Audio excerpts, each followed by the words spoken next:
Olá, tudo bem? A gente vem conversando toda semana sobre a violência da onda menopausa, né? Então, dependendo se você está aí com 45, 43 anos, 50, 60 anos, mais, né? Onde é que você estava na praia quando essa tsunami chegou? Porque dependendo da informação que você teve tempo de repente subir no coqueiro. Você teve tempo, de repente, subir nos andares mais altos do, de repente, o hotel que você estava hospedado. Mas boa parte das mulheres geralmente está jogando frescobol na areia ou andando no calçadão. E quando vem essa grande onda, que é o climatério, que é essa queda gradual dos hormônios femininos, que geralmente começa lá por volta dos 45 anos, você é pega desprevenida. Você nem sabia do tamanho dessa onda. E é sobre isso que eu venho conversando toda semana aqui, que eu tô bem chateada. E olha que eu já tô na reta final, porque dos 45 até realmente você entrar na menopausa, que é quando você fecha um ano sem menstruar, e eu hoje, aos 54, eu estou já há 6 meses sem menstruar. Então, essa travessia leva em torno de 8, 9, 10 anos, dependendo da mulher. E o cérebro e o corpo, o nosso humor, tudo que somos, é atropelado por essa grande onda. E a gente não tem assim informação, pelo menos eu não tinha. Né? Eu estou com um livro em mãos, que é esse aqui, que se chama Mulheres em Ebulição. O que você achou desse título? Mulheres em Ebulição. O livro é da doutora Julie Holland.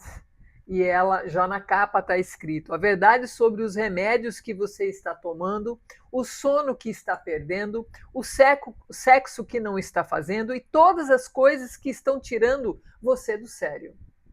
Achei muito interessante.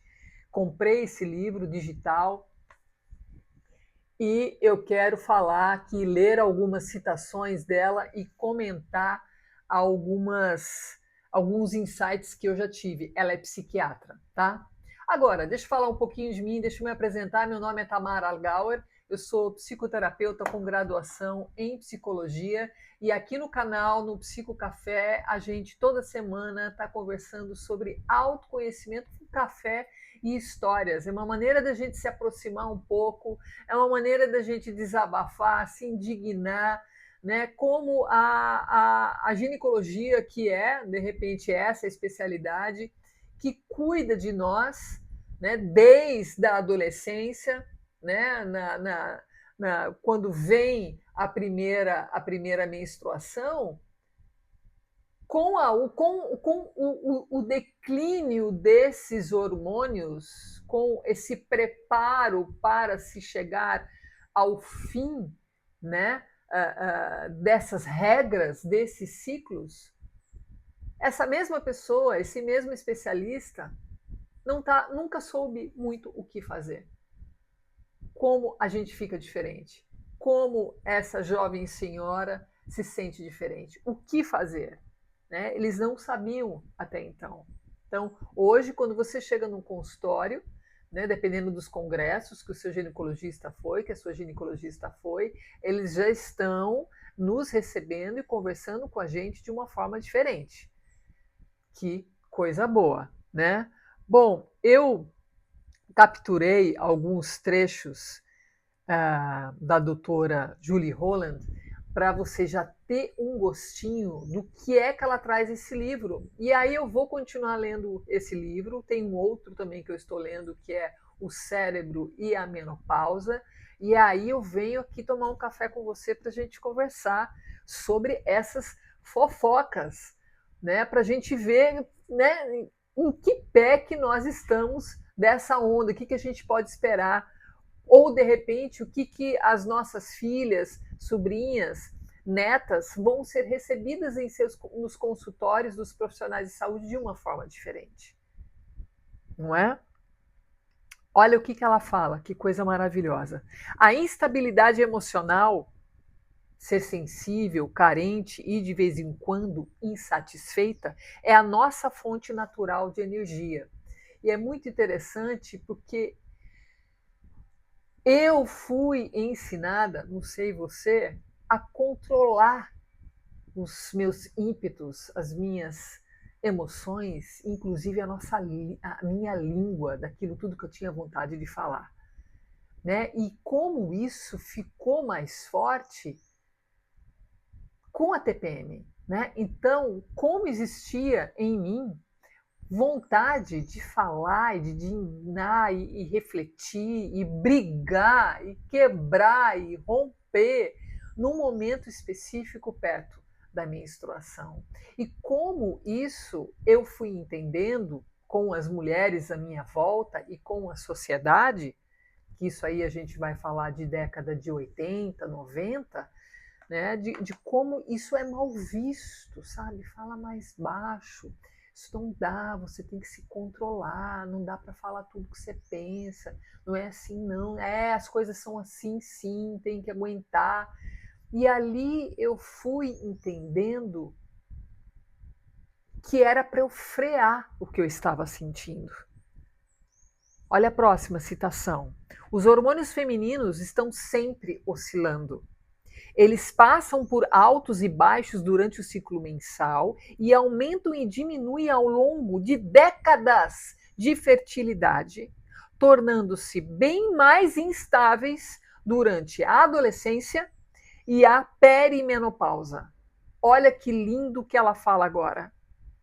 A primavera, a adolescência, e o outono, esse climatério dos anos reprodutivos. Isso aqui eu fiquei assim, sabe quando você recebe uma notícia né, de uma pessoa que consegue nomear, puxa vida, as nossas estações, as estações do nosso corpo e o nosso temperamento, nossa personalidade, quem você é nesse corpo flutuante e oscilante de hormônios.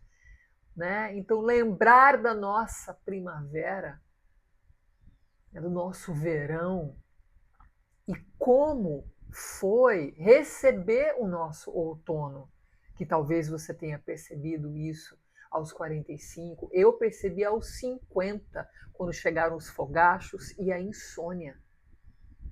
Mas, na verdade, eu sentia uma instabilidade de humor de uma forma muito intensa a partir dos 45 anos. Mas como eu fui ensinada desde a minha primavera a calar, a diminuir, a aquietar, a ser educada. Imagina se com 45, 50 anos, né? Agora, uma mulher feita, adulta, uma jovem senhora, imagina se eu posso me desequilibrar, né? Por mais que os hormônios estão em desequilíbrio. Então, a gente realmente não é preparada para nosso outono. E o inverno? Vamos um pouquinho mais. Olha que eu achei interessante o que ela fala como psiquiatra. No meu consultório psiquiátrico, minhas pacientes sempre estão em busca de informações sobre medicamentos e sobre como eles podem mudar a maneira como elas se sentem. A gente sabe que os americanos gostam de um remédio, né, e a indústria farmacêutica riquíssima, inclusive aqui no Brasil, né, desemboca, cai toda essa possibilidade de amparo, né, que a indústria farmacêutica pode nos dar em tudo aquilo que a gente sente. E aí o sentir demais passa a ser algo a ser controlado, minimizado. O sentir demais passa a ser olhado como possíveis transtornos ou doenças mentais, desequilíbrios mentais. Então, assim, veja que um pé aqui, outro ali, para você ser colocada como louca, é fácil. Né? Então, são remédios que ajudam a dormir. Mas por que eu estou sem sono? O que foi que aconteceu? O quanto que eu me exercito? O que foi feito da minha alimentação? Que escolhas que eu pude fazer nas minhas estações durante a minha vida? Quem perguntou? Quem orientou? Ou será que a gente tem tempo? Uma mulher tem tempo para pensar e olhar? Ou ela tem que cuidar da casa, dos filhos, do trabalho, buscar ficar magra, linda, gostosa, jovem para sempre e ainda cuidar dos idosos da família? E se bobear, do marido, que vai ficando um bobo, um meninão, né? Caso, né? Para algumas mulheres, nem todas, né? Imagina. 4 em cada 5 receitas para antidepressivos não são prescritas por psiquiatras, mas por clínicos gerais. E na maioria das vezes para pessoas que não têm necessidades de remédios. Essa parte eu achei muito interessante, né? Porque no fim a gente não leva o nosso suposto desequilíbrio de humor para quem poderia realmente olhar para esse sentimento, para essa parte psicológica dessa pessoa. Está ruindo, está se desequilibrando, está diferente, está louca. Eu não era assim, eu estou ficando louca. Tá, então vamos ao psiquiatra. Né? Não, aí um clínico ou o próprio ginecologista, né? Eu no comecinho dos anos 2000 já estava aqui em Fortaleza, porque eu sou de Campinas, interior de São Paulo. E aí eu estava começando a receber informações de que a TPM é um momento que pode fragilizar muito a mulher, né? E aí quando vem essa informação, eu falo assim, caramba, eu fico muito mal na TPM. Né? Na academia, no treino, para dirigir, sempre foi muito forte a TPM. E aí eu aproveitei, eu estava numa consulta com uma ginecologista da época, e ela começou a pensar assim quais eram os sintomas, o que eu sentia na minha TPM. E de acordo ali com a lista de sintomas, eu tinha uma TPM alta, que entraria um suporte de remédio para amortecer tudo isso que eu sentia a mais na TPM. E eu achei aquilo tudo muito estranho. Eu nem tinha feito a graduação em psicologia ainda. Mas veja, a intenção dessa ginecologista era me dar suporte para aquilo que eu estava sofrendo.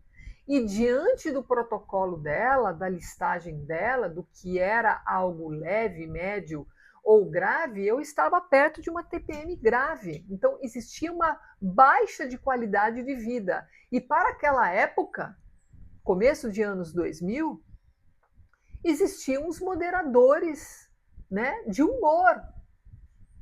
Olha que interessante. E hoje está diferente? Não, hoje está muito pior. Então eu achei muito interessante essa informação dela. Outra situação, outra citação. O sofrimento é o caminho para a saúde e a plenitude. Precisamos entrar em sintonia com o desconforto e não rejeitá-lo. Verbalizar nossa sensibilidade, nossa irritação e nossas necessidades para melhorar e muito a nossa qualidade de vida. E aí, para finalizar, ela termina dizendo: quando começamos a prestar atenção em nosso corpo e entramos em harmonia com o nosso temperamento, somos capazes de tomar uma atitude que podemos ser simplesmente diminuir, que pode ser simplesmente diminuir a autocrítica. A resposta será diferente para cada uma de nós. Então, aqui eu separei algumas citações e situações, né? Porque isso nos joga em momentos nossos, do nosso outono, da nossa vida enquanto mulher, com o nosso temperamento. Onde fica o seu temperamento banhado por todos esses hormônios e a gente jogada na cultura? Uma cultura que espera um comportamento X, Y da mulher. Bom, a gente vai continuar essa conversa, porque é muito importante. Escreve nos comentários o que você achou de interessante. Eu vou estar trazendo toda semana a minha indignação para juntar junto com a sua e, de repente, a gente começa realmente a dar voz ao nosso temperamento. De repente, a gente faz essa travessia para chegar inteira, sabe, com os ombros para trás, o nosso outono, o nosso inverno. Eu quero passar por todas as estações, de mãos dadas com você. Curte esse vídeo, se inscreve aqui no canal e vamos juntas. Beijo.